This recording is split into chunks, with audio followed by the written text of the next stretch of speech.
नमस्कार मैत्रिणींनो, सोमवार आणि मोहिनी एकादशी. शिवपुराणानुसार जर तुम्हाला खरंच माता लक्ष्मीबरोबर भगवान शिवशंकरांचा, श्रीहरिविष्णूंचा कृपा आशीर्वाद प्राप्त करून घ्यायचा असेल, तर धनसमृद्धी, सुखसमृद्धी प्राप्त करून घ्यायची असेल, तर फक्त एकच उपाय करा.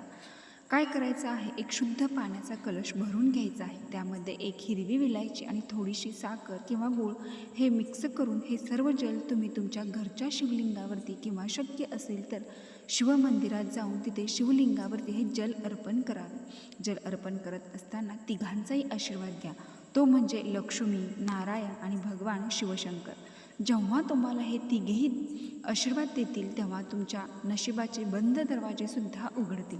घरामध्ये अखंड लक्ष्मी निवास करेल. तर मैत्रिणींनो, असेच नवनवीन व्हिडिओ पाहण्यासाठी आजच आपल्या चॅनलला सबस्क्राईब करा आणि खाली त्रिकोण दिलेला आहे त्याच्यावर सुद्धा क्लिक करा, म्हणजे तुम्हाला एकादशीचा संपूर्ण व्हिडिओ बघायला मिळेल. धन्यवाद.